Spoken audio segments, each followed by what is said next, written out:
boa noite. Quero dizer que é um privilégio poder, agora sim, receber meu querido amigo, professor Máximo Sosso. Digo isso de público, entendo que ele é hoje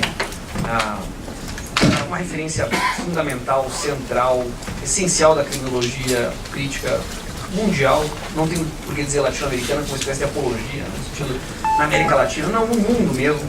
A capacidade que ele teve não só de construir laços para poder explorar o campo criminológico com a mesma estatura, sem nenhum complexo latino-americano típico de subserviência ou colonialismo, e hoje ele é reconhecidamente no mundo a grande referência da criminologia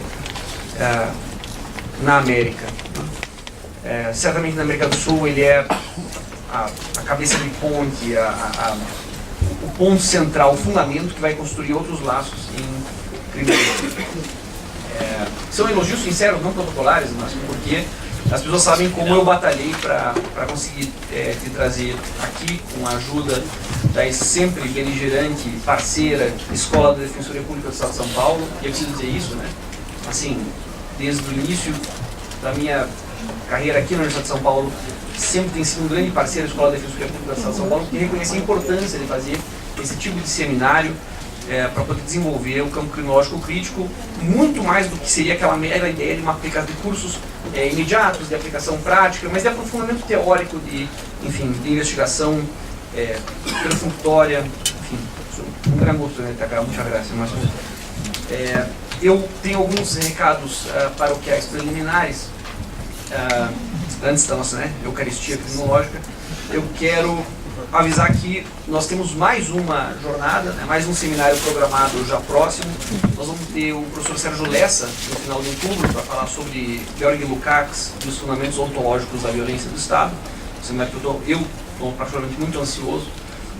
Mas entre eles a gente vai ter um seminário mais curto, de 2 dias, chamado Culpa, Responsabilidade e Julgamento, agora previsto para o dia 1º e 2 de outubro. Para facilitar quem tiver interesse, eu imprimi algumas inscrições. Então, para que vocês não tenham que ir até o departamento, veja que privilégio, as pessoas que estão aqui quiserem assistir, é claro que tem aquela advertência, vocês sabem, mas quando eu faço os cursos é assim: se você se inscrever e não vier, você nunca mais participa. E as pessoas sabem que é verdade que tem uma lista lá de proibidos, né, de frequentar, e vocês vão parar na lista e nunca mais. Por quê? Porque é dinheiro público.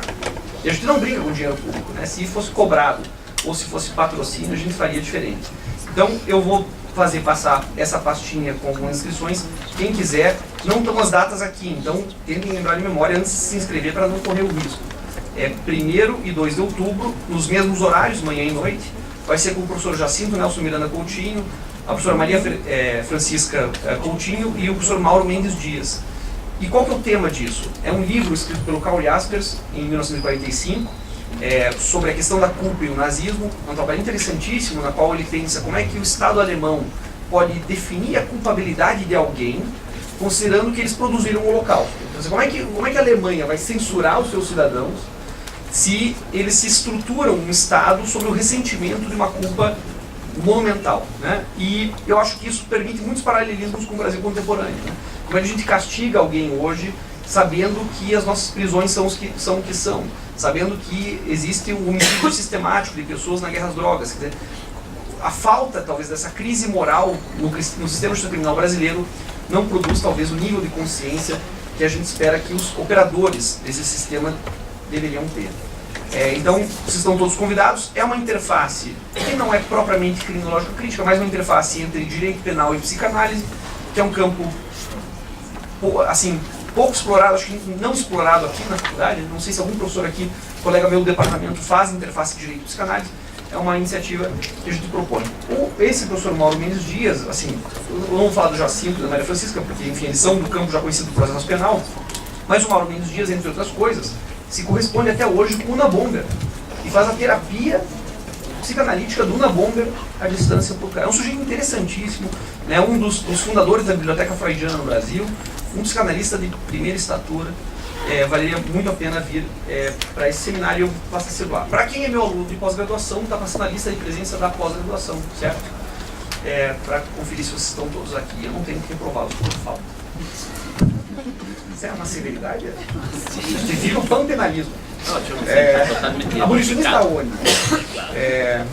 Então, dito isso, né, pedindo desculpas aí pela longa apresentação dos seminários que vem, eu tenho a máxima honra de passar a palavra ao professor Dr.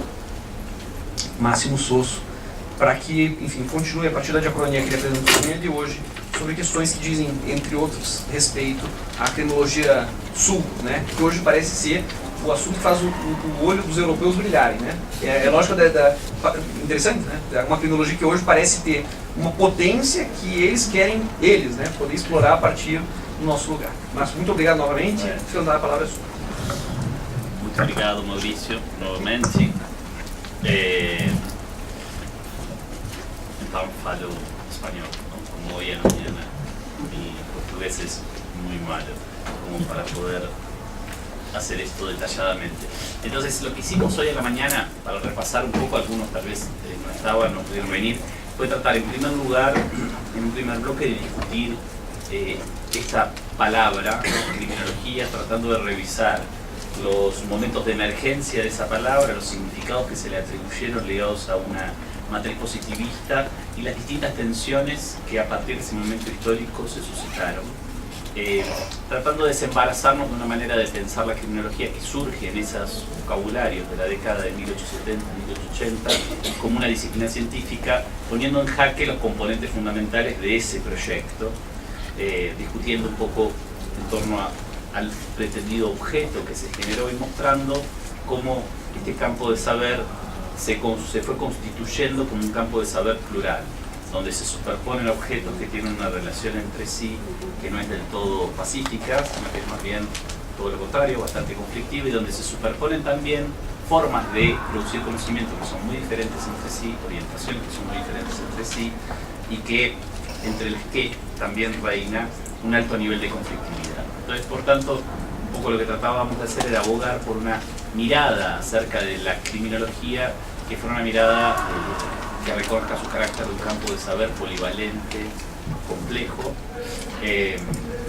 y que como tal es un campo difícil de historizar, decíamos, ¿no? O sea, difícil de construir una especie de historia completa de ese campo. A partir de esta definición, lo que hicimos luego fue ubicarnos en el escenario de América Latina y tratar de hacer de un modo bastante veloz, digamos, una especie de pequeño recorrido por la historia del pensamiento criminológico en América Latina, tratando de mirar específicamente la cuestión del viaje de las ideas criminológicas desde los países centrales hacia los países latinoamericanos y cómo en el escenario de América Latina los intelectuales construyeron ideas sobre eso que en el primer bloque habíamos definido, me olvidé decirlo, cuestión criminal, ¿no? La expresión.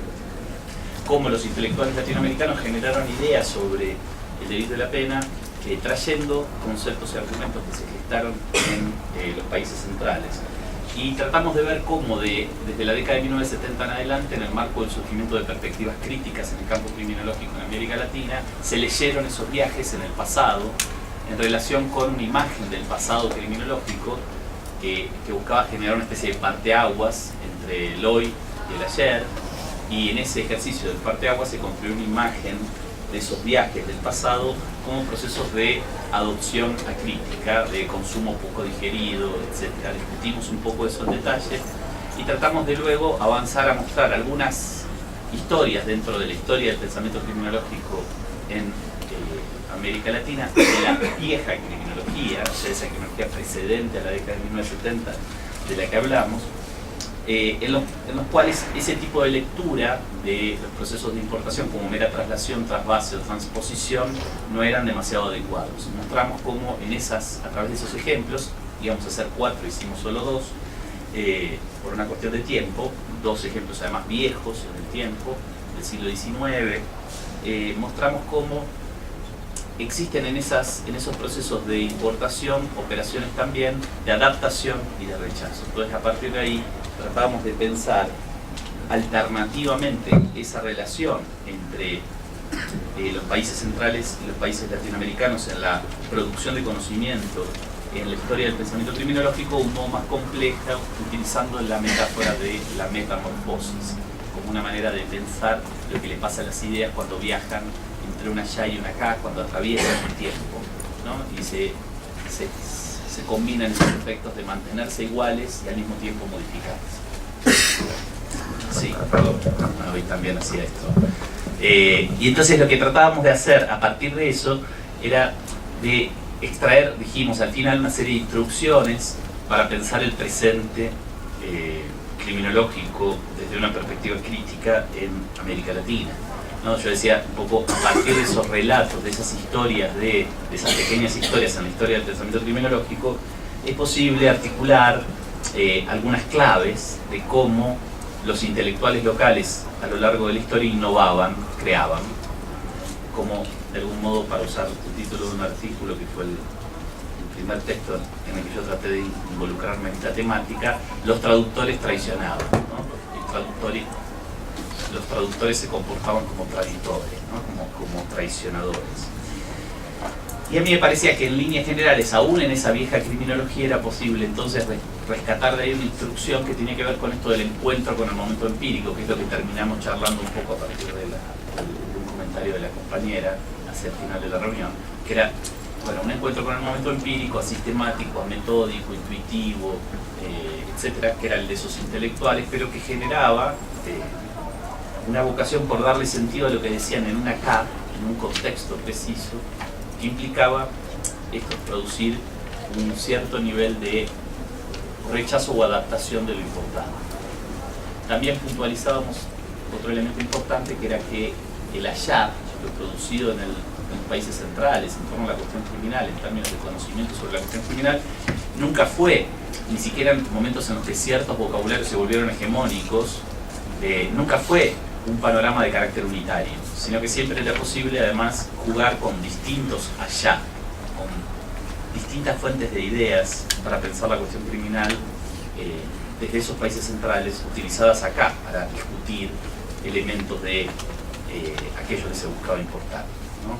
Entonces, típicamente uno podía usar nuestro ejemplo de Luis María Drago y la importación de las ideas de Lombroso, podía usar antropólogos positivistas europeos para negar la noción de atavismo de Cesare Lombroso, usando justamente otras fuentes teóricas para pensar esa alternativa.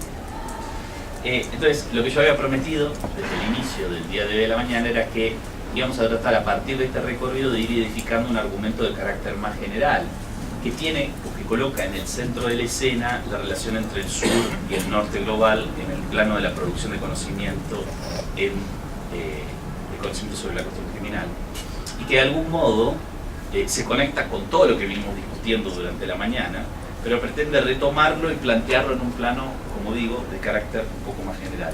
Esta tercera parte del día de hoy está ligada un poco a un trabajo un poco más reciente que el que citábamos antes, que es Viagens Culturais do Estado Criminal, que se publicó en portugués en el 2014, que nació de una colaboración con algunos colegas y amigos australianos, especialmente un artículo que publicamos en el año 2016 en el British Journal of Criminology, llamado Southern Criminology, que dio lugar luego a esos dos libros que también había mencionado hoy al principio, que se publicaron.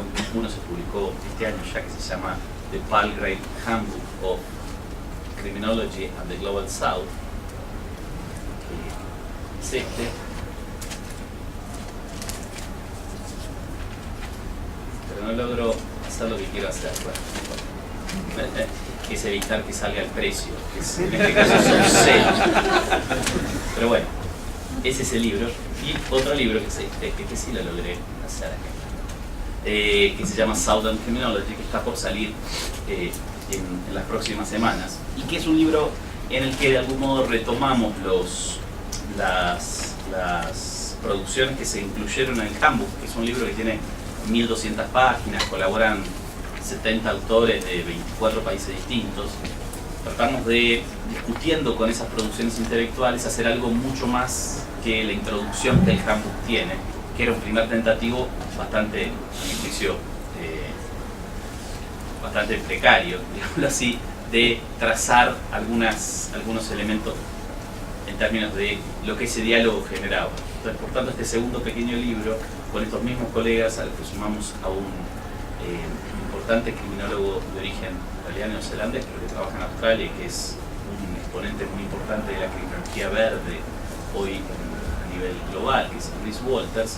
Tratamos de producir ese proceso de forma más acabada, y por tanto este pequeño libro, Southern Criminology, es una especie de segunda parte del campo o de complemento del campo. Entonces, el origen de esta reflexión está ligado, por un lado, a mi trabajo anterior sobre el problema de la traducción y de la importación y la relación entre los países centrales y los países latinoamericanos en la producción intelectual en el campo criminología a lo largo de su historia, en el pasado y en el presente. Hasta ahora no hablé mucho sobre el presente, pero voy a tratar de volver sobre ese presente. Hice algunas pequeñas como comentarios que podían estar ligados a ese presente, pero pretendo hacerlo ahora a ese ejercicio.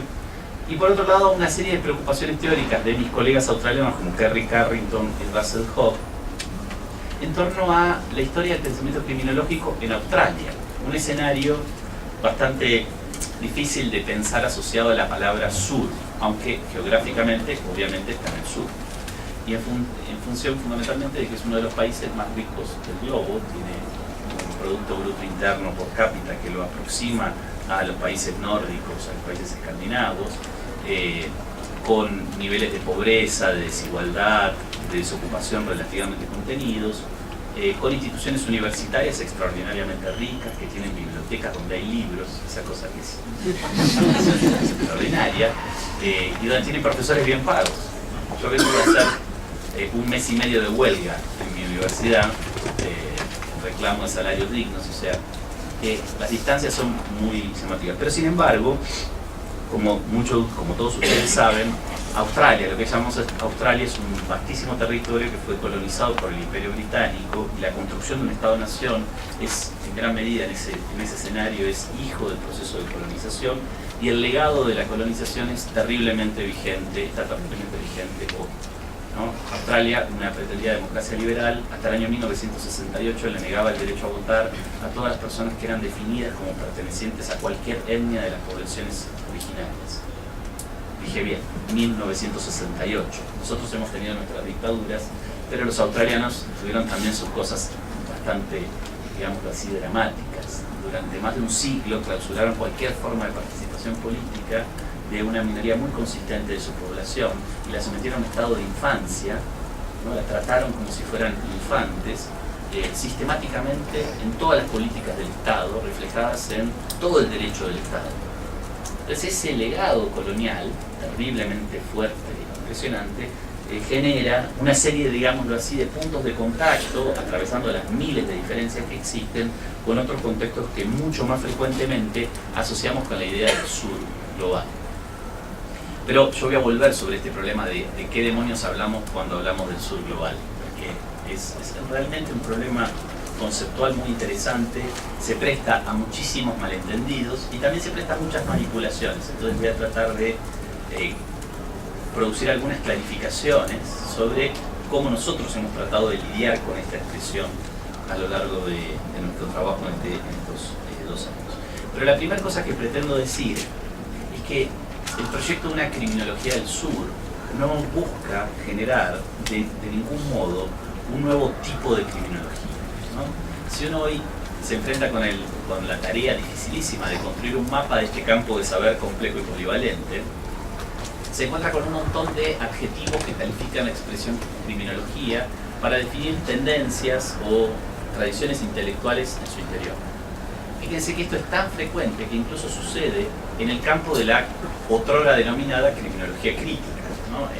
Cuando, volviendo a ese momento que antes visitamos hoy a la mañana, cuando nace o emerge la expresión nueva criminología, criminología radical, criminología crítica, siempre esa expresión se construyó en singular, ¿no? Había una nueva criminología, una criminología radical, una criminología crítica. Pero muy rápidamente, en el mismo debate intelectual que esa apuesta generó en los países centrales, desde la década del 70 en adelante, aparecieron distintos estilos de criminología que reivindicaban ser igualmente críticas, igualmente radicales e igualmente nuevas, y muchas de esas adjetivaciones aún hoy están presentes en el debate intelectual contemporáneo. Entonces hay criminólogos realistas de izquierda, hay criminólogos feministas, hay criminólogos postestructuralistas, hay criminólogos marxistas, neomarxistas, postmarxistas, hay criminólogos del daño social. Hay... Claro, y sigue, la lista sigue. Pero si hay algo que este trabajo no pretende hacer es eso, no pretende construir una nueva brand de criminología a la cual habría que adherir y que podría constituir una especie de identidad, una nueva identidad agregar al elenco casi interminable de criminologías clínicas. No pretende hacer eso, sino que lo que pretende hacer es colocar en el centro de la escena el problema de la desigualdad en la producción de conocimiento entre el norte y el sur, el centro, la semiperiferia y la periferia a nivel global. Y trasladar ese problema de la desigualdad en la producción de conocimiento a el campo criminológico en particular. Uno de los puntapiés iniciales de la elaboración de este debate, en nuestro primer artículo del año 2016, es el diálogo con un intelectual muy importante en el mundo de las ciencias sociales, en particular en el mundo de la sociología, que es Raewyn Connell, que publicó en el año 2007 un libro llamado Southern Theory. De algún modo, la lectura de ese libro fue el primer puntapié inicial del debate acerca de las posibilidades de discutir ideas como las que Raewyn Connell planteaba sobre las ciencias sociales en general y la sociología en particular para el caso de la criminología.